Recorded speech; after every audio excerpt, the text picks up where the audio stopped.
नमस्कार, स्वागत है आपका एक बार फिर से हमारे इस खास कार्यक्रम में जो आधारित है कानाफूसी गपशप और चर्चाओं पर। तो सत्ता के गलियारों की हलचल और तमाम रोचक खबरों के साथ मैं हाजिर हूं। तो चलिए शुरू करते हैं पावर सेंटर।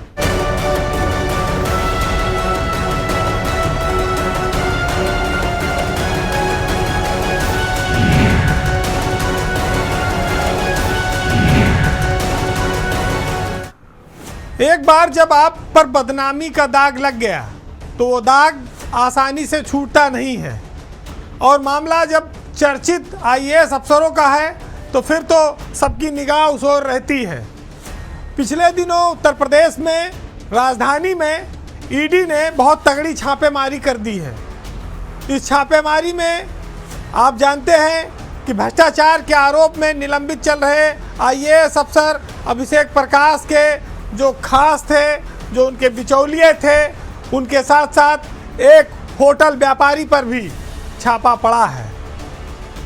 अब ये कहा जा सकता है कि अभिषेक प्रकाश जैसे अफसर राज्य सरकार की एजेंसियों पर सेटिंग करके हाथ पैर जोड़ के मेहरबानी प्राप्त कर रहे थे। अब तक बचते आ रहे थे, लेकिन अब ईडी ने उनके चेले पर जब शिकंजा कस दिया है तो साफ है कि अब उनकी आज़ादी ज़्यादा दिनों की नहीं बची है। आप जानते हैं कि उत्तर प्रदेश में एक सोलर प्लांट घोटाला हुआ रिश्वतखोरी का, और वो मामला खुला जिसमें मुख्यमंत्री के आदेश पर गिरफ्तारियां भी हुई, और इस मामले में यूपी के चर्चित आईएएस अफसर और इन्वेस्ट यूपी के तत्कालीन सीईओ रहे अभिषेक प्रकाश को निलंबित किया गया। अभिषेक प्रकाश पर चार जांचें चल रही हैं। एक तो गोमती नगर थाने में एफआईआर लिखी गई, लेकिन उसमें उनका नाम नहीं आया। सरकार ने एक एसआईटी बनाई, एसआईटी आज तक उनसे पूछताछ नहीं कर पाई। विभाग के स्तर पर भी नियुक्ति द्वारा एक जांच शुरू की गई। इसके अलावा भटगांव में, लखनऊ में डीएम रहते जमीन मुआवजे को लेकर भी एक राजस्व परिषद की जांच को दबाया गया था।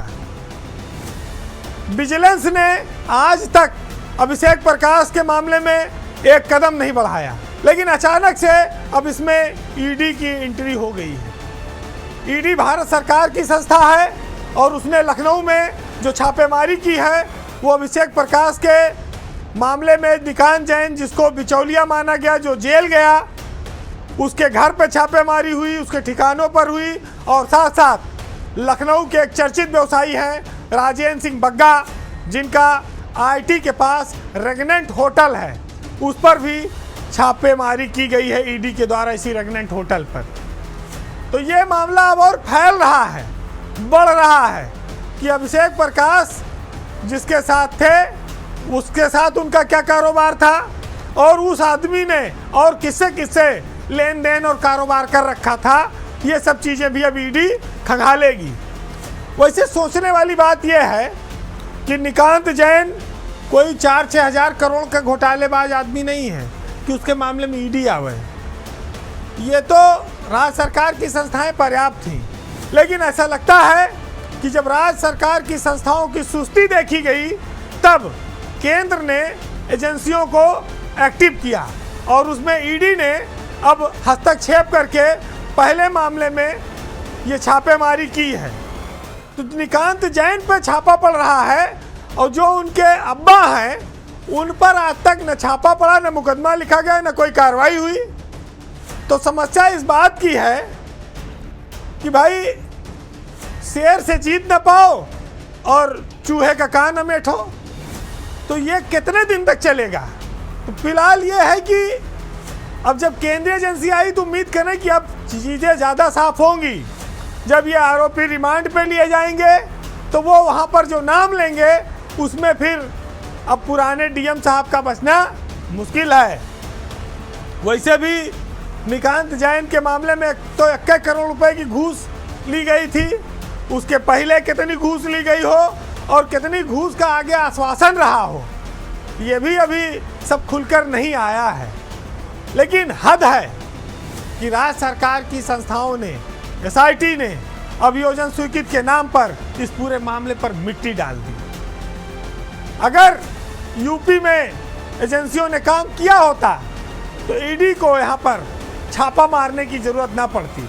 अपने यहाँ एक बड़ा शेर चर्चित है कि रुमाल मांग ली है किसी महाजबीन से और कब तक पसीना पोंछते हम आस्तीन से। ये आंसू के दाग हैं, आंसू ही धोएंगे, ये दाग धुल ना पाएंगे किसी वॉशिंग मशीन से। चलिए अब एक खबर मंत्रियों के लेकर जो विवाद चलता रहता है, कभी कोई मंत्री थाने पर धरने में बैठ रहा है, कभी कोई मंत्री ट्रांसफार्मर रसदी से खींच के उतार रहा है। अब एक और मामला आया है बलिया में, जहां मंत्री जी को बिना बताए पुल का उद्घाटन हो गया।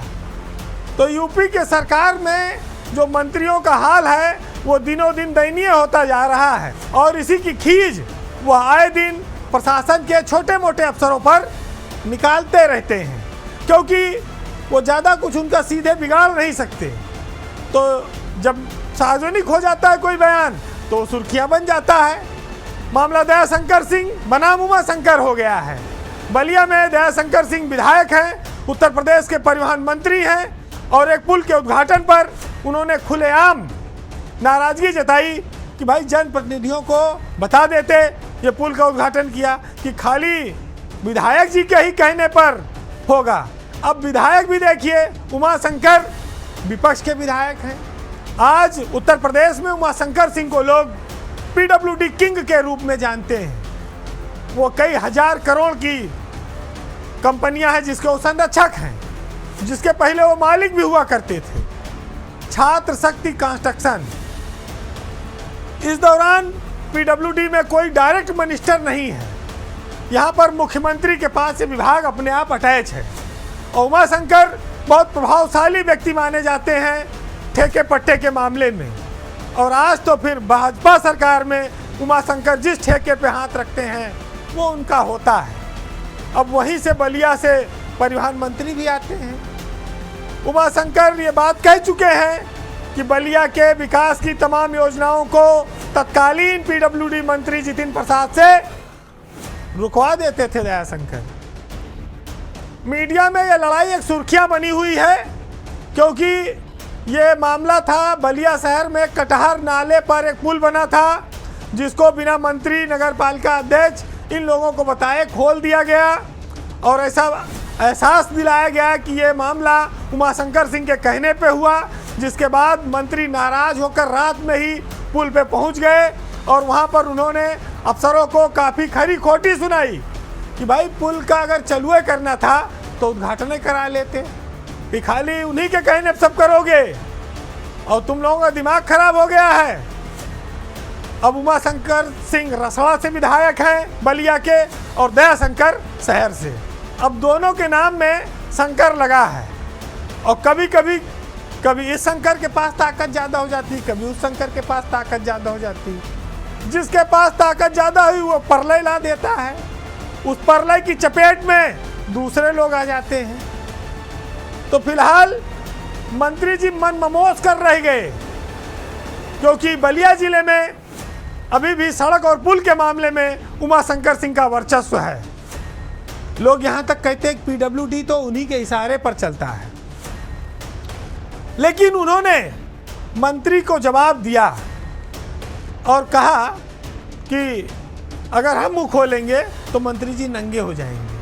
आप कह सकते हैं कि कुछ ना बिगाड़ पाने की जो खींच है वो एक्सीएन पर उन्होंने उतारी है, लेकिन अब मोर्चा खुला है और मुंह भी खुला है, तो थोड़े बहुत चीज़ें आदान प्रदान हुई हैं। समझदारी तो इसी में है कि दोनों अपना मुंह बंद कर लें, लेकिन अगर बंद नहीं हुआ तो मसाला और मिलेगा। अब मसाला तो मिलता रहा है, लेकिन बलिया का विकास हो, लोग ये भी चाहते हैं। पीडब्ल्यूडी विभाग में यह हर कोई जानता है कि उमा शंकर सिंह जिस कंपनी को लेकर चले थे वो आज एक वटवृक्ष बन चुकी है, वो उसके संरक्षक हैं, वो उसमें नहीं है। लेकिन प्रदेश के कई हजार करोड़ का जो ठेका है, चाहे एक्सप्रेसवे का हो, पीडब्ल्यूडी की 100 200 500 करोड़ की सड़कों का हो, चाहे नोएडा अथॉरिटी हो या और बड़े बड़े जो ठेके हैं प्रदेश में, वहाँ पर उनको ठेके मिलते हैं। और ये ठेके ऐसे नहीं मिलते, ऊपर के आशीर्वाद से भी संभव होता है, तभी मिलता है। और इस बात को दयाशंकर भी जानते हैं, इसीलिए वो ज़्यादा बोले नहीं, वो एक्शन पर ही टाइट हुए। चलो, दयाशंकर तो विधायक से भिड़े, उमाशंकर प्रभावशाली आदमी, यहाँ मंत्री तो दरोगा से डर के मारा हिम्मत नहीं कर पाते भिड़ने की कि कहीं वो ना बेइज्जती कर दे। तो एक जो मैसेज साफ हो गया है कि ब्यूरोक्रेसी हो, उसके नीचे के लोग हों, अफसरशाही हो या पुलिस हो, उस पर अब सीधे राजनीतिक हस्तक्षेप करने वालों की ज़्यादा कहा जाए औकात बची नहीं है। तो वो डरते भी हैं कहीं इज्जत उतर न जाए। तो ये सब खेल खाली बाहर चिल्लाकर अपनी इमेज को बचाए रखने की है, अंदर खाने लड़ने की हिम्मत किसी में नहीं। अब एक बहुत रोचक खबर है, थोड़ी लीक से हटकर है क्योंकि ब्यूरोक्रेसी नहीं है, लेकिन थोड़ी बहुत नेतागिरी है। इन दिनों देश में चुनाव आयोग पर बड़े आरोप लग रहे हैं, बड़ा सुर्खियों में है, और ये मामला भी चुनाव आयोग की वजह से चर्चा में है। बात भारतीय क्रिकेटर रिंकू सिंह की हो रही है। रिंकू सिंह को पिछले दिनों चुनाव आयोग ने अपने एक अभियान से हटा दिया है, जिसमें उनको यूथ आइकॉन के तौर पर पेश किया गया था, और उस अभियान का नाम दिया गया था स्वीप अभियान। लेकिन जब से प्रिया सरोज से उनकी शादी हुई, उसके बाद से उन्होंने उनको अचानक से इस पद से हटा दिया है। खैर, कोई बात नहीं, रिंकू सिंह को इसकी कोई परवाह भी नहीं है, वो भाई क्रिकेटर हैं, करोड़ों अरबों कमा रहे हैं। लेकिन खबर तब बनती है कि जब चुनाव आयोग एक मामले में दो तरह के नियम कानून रखता है। रिंकू सिंह की सगाई समाजवादी पार्टी की सांसद हैं प्रिया सरोज के साथ हुई है, अभी शादी नहीं हुई, होने वाली है।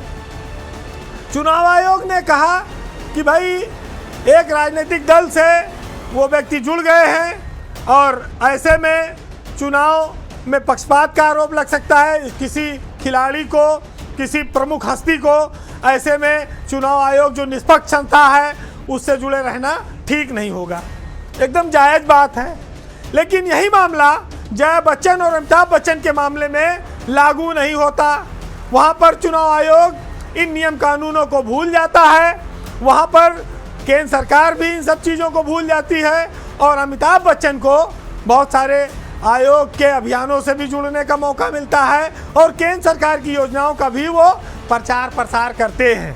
अब यहाँ पर संयोग ये भी है कि रिंकू सिंह की जिससे सगाई हो रही है प्रिया सरोज, वो भी समाजवादी पार्टी सांसद हैं, लोकसभा की हैं। अमिताभ बच्चन की पत्नी है जया बच्चन, वो भी समाजवादी पार्टी सांसद है, वो राज्यसभा से हैं, और वो तो राज्यसभा में सरकार का खूब कपड़ा भी उतारती हैं खुलेआम। लेकिन वहाँ पर ना आयोग को ना सरकार को अमिताभ बच्चन से कोई दर्द नहीं होता है। लेकिन यहाँ पर रिंकू सिंह के मामले में नियम कानून का हवाला दिया गया, तो काम एक तरह का, आदमी दो, और दोनों के लिए नियम अलग अलग। वैसे इसके पहले एक मामला आया, रिंकू सिंह को उत्तर प्रदेश सरकार ने खेल कोटे से बीएसए बेसिक शिक्षा अधिकारी बनाने का ऐलान किया था, लेकिन चूंकि उनकी डिग्री में पेच था, इसलिए यह तैनाती भी अधर में लटक गई। अब दूसरा मामला ये आ गया कि उनकी सगाई थी, हो गई सपा सांसद के साथ, तो उनको चुनाव आयोग ने हटा दिया। तो आप ये कह सकते हैं कि क्रिकेटर रिंकू सिंह इस समय सरकारी तंत्र के एक मकड़ जाल में उलझ गए हैं, फंस गए हैं। इसके पीछे राजनीतिक कारण और परिस्थितियां हैं। बस सवाल खाली यहीं इतना ही उठता है कि भाई एक आदमी अभी सगाई किया है और एक शादी किया है, दोनों के लिए नियम कानून अलग अलग क्यों है। रिंकू सिंह के मामले में चुनाव आयोग ने कार्रवाई कर दी, हटा दिया, लेकिन देश के लीजेंडरी एक्टर अमिताभ बच्चन के मामले में अभी तक चुनाव आयोग ने ऐसी कोई बात नहीं कही है। अब यहाँ गौर करने वाली बात यह है कि चुनाव आयोग की निष्पक्षता को लेकर वैसे भी तमाम विपक्षी दल उन पर हमला बोलते रहते हैं। अब वो विपक्ष के लोगों से जुड़ने वाले क्रिकेटर, फिल्म स्टार और इन सब चीज़ों पर भी भेदभाव दिखाएगा तो लोग सवाल करेंगे। रिंकू सिंह को हालांकि देश के लिए और आईपीएल के लिए क्रिकेट खेलने से फुर्सत नहीं है, उनको इन सब चीज़ों पर ध्यान भी नहीं होगा, लेकिन जिन लोगों की निगाह समाज के हर विषय पर होती है उनके सामने ये खबर लाना बहुत आवश्यक था, क्योंकि मामला या तो चुनाव आयोग भूल गया या चुनाव आयोग ने खाली ताज़ा देखा कि रिंकू सिंह वाला मामला ज़्यादा गर्माया, प्रिया सरोज वाला ये कर दो, अमिताभ बच्चन वाले किसी का ध्यान नहीं है, तो चलो भाई ध्यान दिला दिया। अब एक और बहुत महत्वपूर्ण खबर जो उत्तर प्रदेश की नौकरशाही से जुड़ी है, ब्यूरोक्रेसी से जुड़ी है और यूपी में एक बहुत बड़े परिवर्तन की संकेत देती है। जब से नए मुख्य सचिव की तैनाती हुई है तब से ब्यूरोक्रेसी में एक बड़ी अंदर खाने हलचल चल रही है। आप देखेंगे कि बहुत जल्दी शीर्ष स्तर पर काफ़ी बड़े परिवर्तन होने वाले हैं। ये लिस्ट काफ़ी लंबी है और ये परिवर्तन अपर मुख्य सचिव और प्रमुख सचिव के स्तर पर होगा। एक हफ्ते के भीतर आपको ये परिवर्तन दिखाई पड़ेगा। अधिकारियों में एक बहुत बड़ा फेरबदल होने जा रहा है और यूपी में नया प्रमुख सचिव गृह मिलने की संभावना है। एसपी गोयल जब से उत्तर प्रदेश के मुख्य सचिव बने हैं तब से इस बात का इंतजार हो रहा है कि ब्यूरोक्रेसी में बड़े पैमाने पर एक चेंज होगा और उसको फिर नई गति के हिसाब से चलाया जाएगा, एक नई टीम बनेगी। ऐसा माना जाता है कि मुख्यमंत्री के जो सचिव हैं संजय प्रसाद, वो अब पंचम तल के सारे काम देखेंगे क्योंकि उन्हीं के पास सारे काम आवंटित कर दिए गए हैं। यानी कि ये साफ है कि अब पंचम तल में मुख्यमंत्री कार्यालय में कोई एसीएस अपर मुख्य सचिव नहीं आएगा। जब पूरा मुख्यमंत्री कार्यालय संजय प्रसाद के पास रहेगा और वही वहाँ के सबसे बड़े अफसर होंगे, तब स्वाभाविक है कि गृह विभाग जैसा अति व्यस्त और महत्वपूर्ण विभाग वो किसी न किसी को देना पड़ेगा। लेकिन एक और बहुत चर्चा तेज है, वो ये है कि नियुक्ति के जो प्रमुख सचिव हैं एम देवराज को हटना तय है। ऐसा माना जा रहा है कि एम देवराज से नियुक्ति और सेल टैक्स विभाग ये हटाया जाएगा और उनको किसी अन्य महत्वपूर्ण विभाग में जैसे स्वास्थ्य है या सिंचाई है या कहीं और भेजा जा सकता है, क्योंकि एसपी गोयल जब से आए हैं तब से अभी तक उत्तर प्रदेश में कोई तबादला नहीं हुआ है और लिस्ट बन रही है, सूची तैयार है और बड़ी सूची है, मैं फिर बता रहा हूं आपको। तो आप ये मान लीजिए कि उत्तर प्रदेश में जो नियुक्ति सचिव हैं एम देवराज, उनका जाना तय है। स्वास्थ्य विभाग के प्रमुख सचिव हैं पार्थसारथी सेन शर्मा, उन पर भी तलवार लटक रही है। ये सब एसपी गोयल जो नए मुख्य सचिव बनाए गए हैं उनकी टीम एक नई बनेगी, वो तय करेगी। अब ये चर्चा आई कि अगर ये लोग हटेंगे तो इनकी जगह आएगा कौन। नियुक्ति में इस समय नाम चल रहा है मुकेश मेश्राम का। 1995 बैच के मुकेश मेश्राम नए नियुक्ति सचिव हो सकते हैं या उनकी जगह पर अमृत अभिजात को नया नियुक्ति सचिव बनाया जा सकता है। मुकेश मेश्राम अभी पैटर्न में हैं, वो देवराज की जगह ले सकते हैं या फिर अमृत अभिजात एम देवराज की जगह पर आ सकते हैं। बिजली विभाग में चेयरमैन हैं आशीष गोयल। ऐसा लगता है कि सरकार वहां भी परिवर्तन करेगी और उनको किसी महत्वपूर्ण विभाग में ला सकती है। तो गोयल को सिंचाई विभाग या नगर विकास विभाग जैसे कोई बड़ा महकमा ही दिया जाएगा, क्योंकि वो सरकार के प्रिय अफसरों में हैं। माना जा रहा है कि आलोक कुमार द्वितीय औद्योगिक विकास से हटेंगे और आलोक कुमार तृतीय औद्योगिक विकास में आ सकते हैं और यूपीडा के सीईओ भी बनाए जा सकते हैं। अमृत अभिजात अगर नियुक्ति सचिव नहीं बनते हैं और सेल टैक्स के साथ, तो फिर उनको बिजली विभाग में भी भेजा जा सकता है। अनिल गर्ग की एक संभावना यह है कि उनको नगर विकास या स्वास्थ्य कहीं लाया जा सकता है। अनुराग श्रीवास्तव नमामि गंगे में अभी है एसीएस, उनको सरकार एक आध विभाग और दे सकती है। वो अभी वहीं रहेंगे, लेकिन उनको एक आध विभाग और मिलने की संभावना है। तो ये क्लियर है कि आईआईडीसी का पद चीफ सेक्रेटरी के पास ही रहेगा।